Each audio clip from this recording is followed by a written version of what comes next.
তো এই নামাজ এটি হচ্ছে আপনার ইসলামের যে 5টা স্তম্ভ রয়েছে তার মধ্যে একটি গুরুত্বপূর্ণ স্তম্ভ। 5 স্তম্ভের মধ্যে গুরুত্বপূর্ণ স্তম্ভ এটি হচ্ছে আর রুকনুস সানি মিন আরকানিল ইসলাম।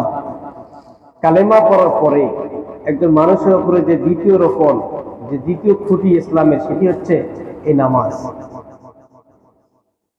এটা এমন একটা বিষয় এ সম্পর্কে ওলামা কেরামের বক্তব্য হচ্ছে ওয়াহিয়া উমুদুল্লাতি ইয়াকুমু আলাইহা দ্বীন। নামাজ এমন একটা ইবাদত যাহার উপর দ্বীন প্রতিষ্ঠিত। সুবহানাল্লাহ।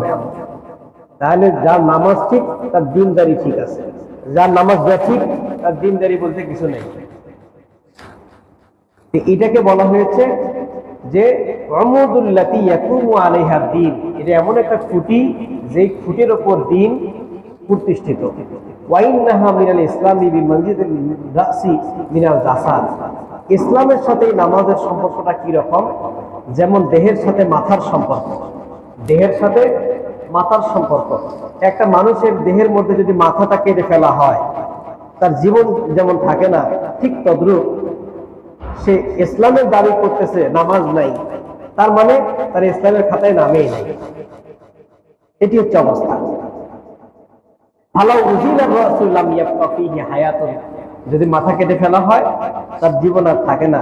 ঠিক তদ্রূপ যে মানুষ মুসলমান দাবি করে কিন্তু নামাজ পড়ে না, হ্যাঁ, তার ইসলামের মধ্যে নাম আর থাকে না। এই কারণে রাসূলুল্লাহ সাল্লাল্লাহু আলাইহি ওয়াসাল্লাম হাদিসের মধ্যে বলেছেন যে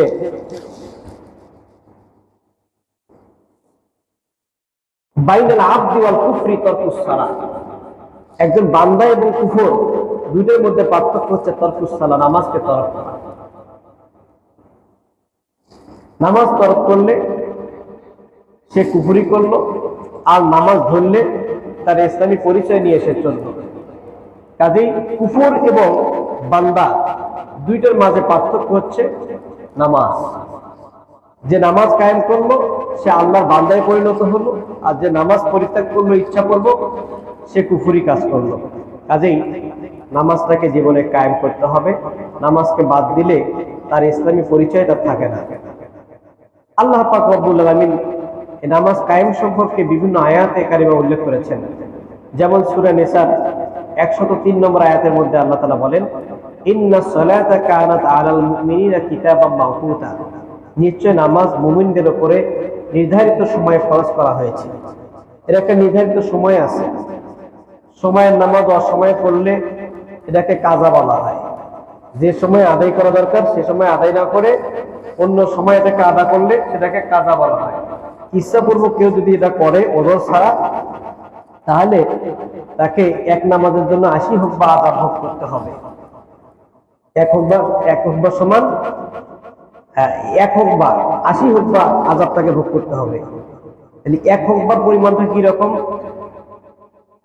দুনিয়ার 40 বছর, আখিরাতের 1 সেকেন্ড। দুনিয়ার 80 বছর, আখিরাতের 2 সেকেন্ড।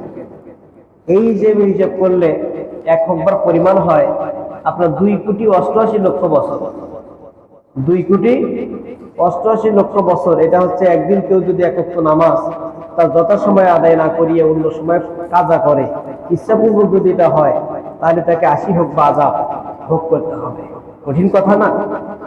আল্লাহ পাক রব্বুল আলামিন নামাজের প্রতি অলসতা বর্জন করে নামাজ কায়েম করার তৌফিক দান করেন। সকলে বলি আমিন।